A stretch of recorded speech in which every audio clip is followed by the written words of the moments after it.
Today we have a really close friend, Sanjay Ray Chaudhuri. Known him for 20 years. He's better known as RayC, quite a legend in the media world, in the world of journalism, and one of the few people I know who has constantly reinvented himself repeatedly. So, RayC, welcome to our podcast. Thanks. I know a lot of people will be quite excited to hear your story.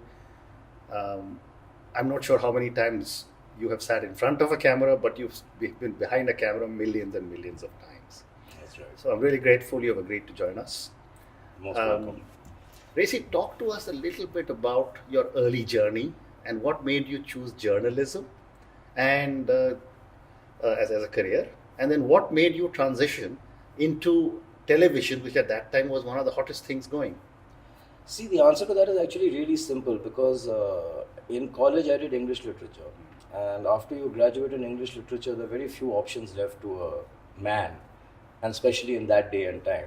So I had two options before me. One is join a as a creative writer in an ad agency, or join journalism.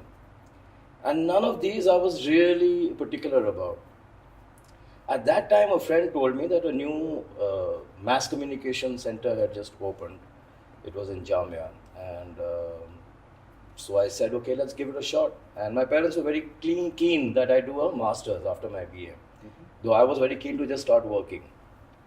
So partly to please my parents, partly to just try something new, partly just because some other friends also got, and I sat for the exam, passed it. And then I got introduced to the world of, camera, sound, editing. It was a good course. I won't say it had the best teachers, but it gave you access to equipment, which is very important. So 2 years I did that, and when I passed out, again, there was no work, because what do you do? Those were days of only Doordarshan. There was no satellite channels, there was nothing. Yeah.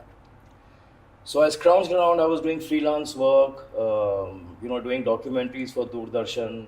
So I would write them, direct them, voice them, shoot them, edit them, make $5,000, But somehow it sort of managed to pay the rent. And things went on like this for about a year or two, until 1993, the Great Liberalization. And the Indian skies opened up. It was opened up to satellite television. And that is about the time, by a stroke of luck, that I happened to meet my partner, Raghav Behl, who at that time opened a new studio. So I went to work with him. I said, I just want to work on this new equipment.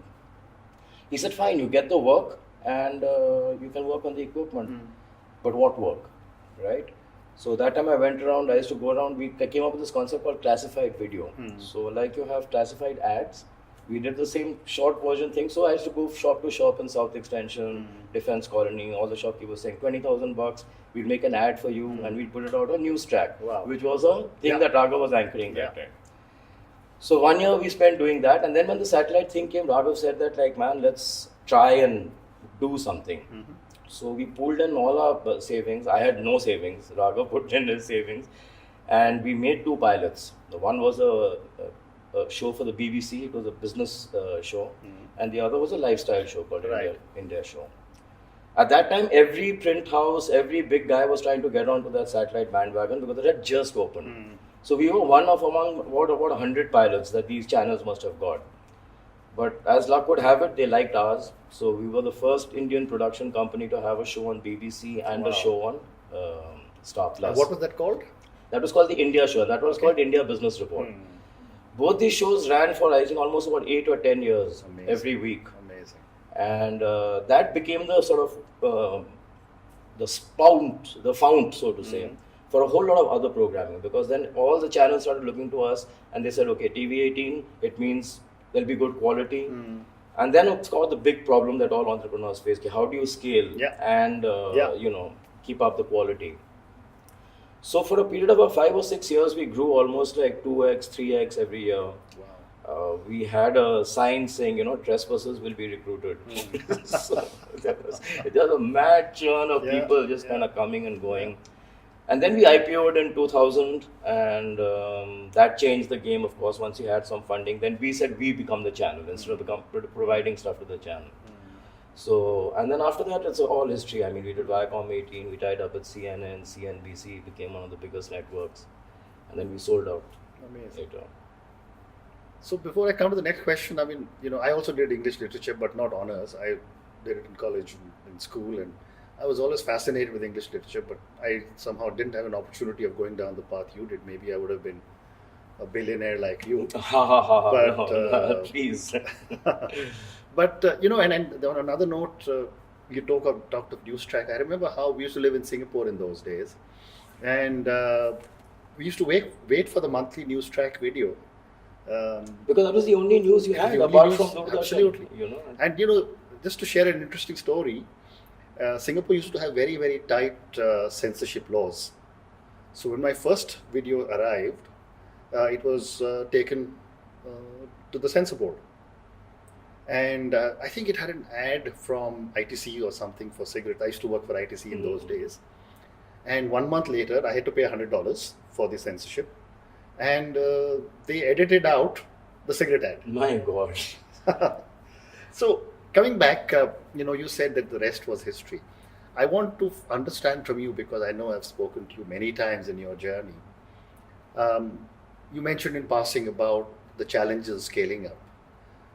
Share with us some of your challenges when you were scaling up, building from a small organization to your IPO. What were some of the challenges you faced? See, the challenges, as I'm sure you know, Ashutosh, are many. There is the problem of funding, obviously. To scale up, if you have funding from before, then it becomes easier. Yeah. If you're going on a sort of, roll by roll, project after project, I'll scale up, then the process becomes much more slow and difficult. Key thing is recruitment of people, keeping them, setting up processes so that, as you grow bigger, you just got to set up more and more processes. Yeah. And in a creative field like ours, generally people don't like processes, So the HR guy is the most hated guy in the company, Correct. because nobody likes signing in a register, nobody likes feeding in those forms. But as we grew, we just had to take those processes. Inducting new management, that was one of the greatest things we did. I mean, the moment after our IPO, when we could afford top-notch talent, we hired some very, very good managers, so that we could focus more on the vision thing. And these guys were looking after the nitty-gritties. So when you decided to exit, I know you continued on the board for several years. You still do. You didn't continue on the board? No. Okay. I exited the day Reliance decided to convert the shares. Yeah. Okay. No, before Reliance came in, you had sold a large part of your stake, and you were wanting to do something different. Yes, I was. What made you exit at that stage? I mean, you were right at the top. I was at the top. I had gotten bored, Ashutosh. Okay. Actually, it's quite simply that. I'm essentially a man of the field. I've been on shoots, on edit rooms. Yeah. That's where most of my life was spent. Yeah. That's what gave me the greatest happiness. That was my passion. But after the IPO, suddenly I found myself just sitting in board meetings and strategy meetings and, overseas tours. I liked it for a bit. But at a point I said, this is not doing it for me. That's not for you. That's not for me. Yeah, that life is not for me. Okay. And I'd made whatever money I thought I needed to make. And so then I spoke to my partner. I said, I'm very much there. I'm on the board. I'm everything. But I won't be coming day to day now. Very interesting. And then after that, you decided, you made a lot of money, and I remember you used to tell me, I'm going to retire. And then what I suddenly see you talking to you is that you started flying to Bombay on a regular basis because you've gotten involved with a new startup called RayC. Yeah. And, RayC was something which I didn't understand at that time. Now, when I look at RayC and all the incredible work you're doing, now suddenly, again, it comes back to what I started with, saying that you're quite a visionary to be able to select the next $1 billion idea well before anyone else does. So, tell us a little bit about your RayC journey.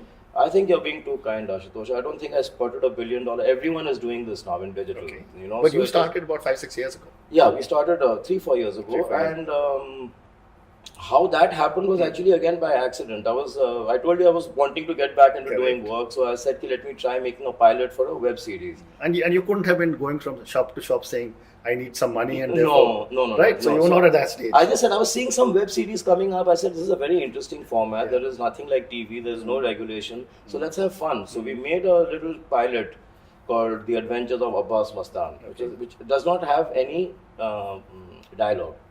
So we made these actors speak in gibberish, and we said we'll subtitle, which means you can subtitle it into any language in the world.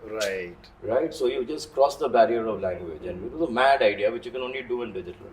And then a friend of mine and I were shopping it around in Bombay, and then I heard that my ex-CEO Sai and our ex-COO Ajay had teamed up with Ronnie Screwwala, and they had started this company, Array. So I went, I said, would you guys be interested in this? And I was meeting Sai after 4 or 5 years. We met very warmly. We've always been good friends. So they liked the pilot. They said, come on. And he said, come on, consult with me, RayC. I said, I'm not working anymore. I'm retired. He says, no, come on. It'll be a great thing. We'll have fun. Just come once a week for 2-3 days. Just come in as a consultant.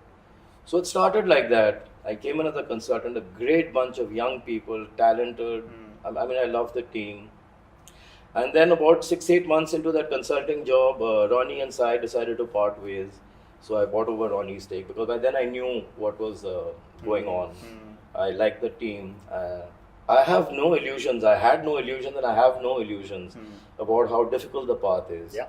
Because sure, there's a huge surge of demand for digital content, and that demand is not going to go away anytime soon.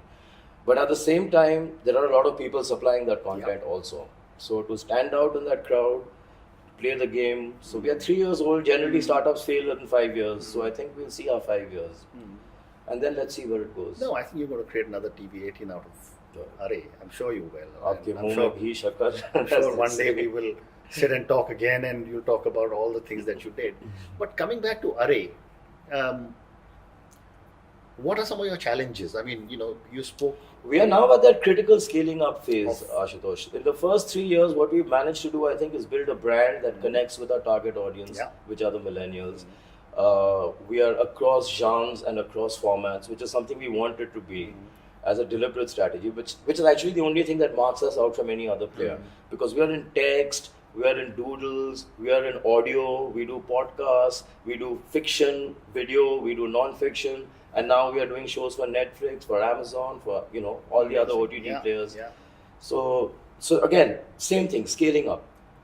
So how do you go from a team of just about 15, 20, which we were 2 years ago, to about 50 now, to about 100 in another year or two, which we'll have to. And how do you keep the quality constant? And how do you hold on to your best talent? And not let them go when there's so much more exciting offers for them outside also. And the funding. I mean, when are you going to raise funds? How much are you going to be able to raise? What valuation? But all these things I leave more to my partners. I'm actually an accidental entrepreneur. I've been very lucky to have partners in my life who understand the business. Raghav did most of the business, the funding, all of that. I was just there as a creative support. And the role is pretty much the same here too. So Sai and Ajay, they look after most of the funding and the business side of it. I'm more as like a mentor to the creative people. Amazingly modest, I must say. It's a fact. I think the fact that I've known you for so long, you've always been like this. And I sincerely hope, your journey with Array will of course be fantastic. But I'm looking forward to what after Array, and that'll come 3, 4, 5 years down the line, I'm sure. So coming to another question, and I love to ask this question to all my guests on this podcast. You had an amazing journey, lots of successes, and like most people, lots of failures. I want you to tell me, what is your biggest learning from your biggest failure? That's a good question, but I think I know straight off the bat because it's a mistake I'll never ever make again. This happened when we were, I think, about 5-6 years into TV18. We had a cash crunch. Some deal that was supposed to come through didn't come through, and we were liquidity bound, and we had to let go of a fairly large number of people. That is always the most painful thing in the life of any entrepreneur, when you have to let go of people. And in our kind of industry, creative kind of industry, these are people who are not just workers, but they're friends. Yeah. They've come, they've slept at your house, you've eaten together, you've gone on holidays together with some of them, because there is no boss employee Yeah. thing there. You know, Yeah. it's a much more thing. So while we were letting go, we decided that, man, this is taking too long and it's too painful. So instead of doing the sackings one by one, we decided to call in 3-4 at a time. Oh. For us, it was just we were not thinking. It was just a time-saving and a pain-saving device for us. But for the employees, and some of them came back and told me that this was just not done.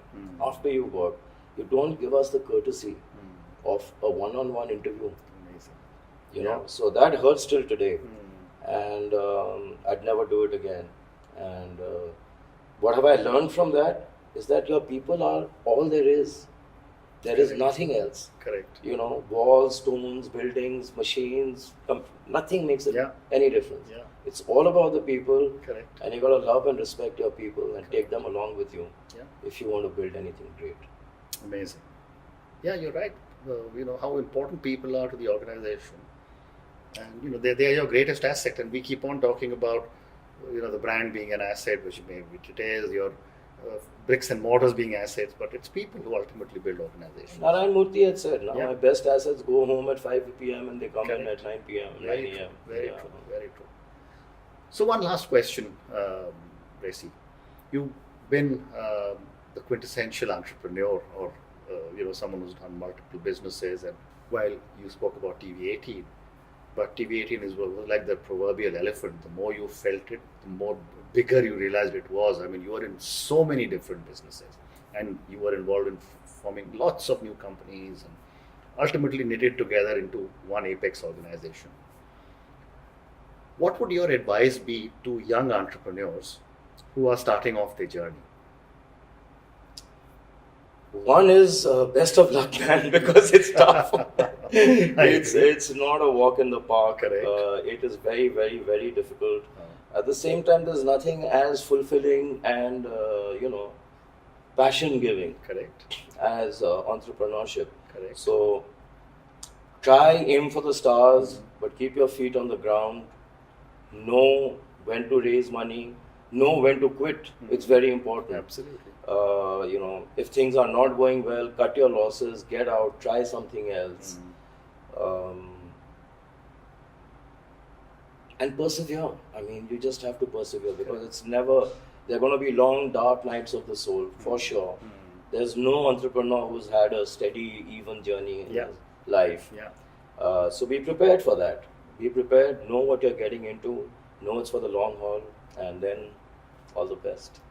Wonderful. Thank you so much, RayC, for being with us. Thank you, Ashutosh. And wish you all the best for Array. Thank you. Thank you. I watch a lot of your Array programming, and I think it's fantastic. You must watch more. Thank you.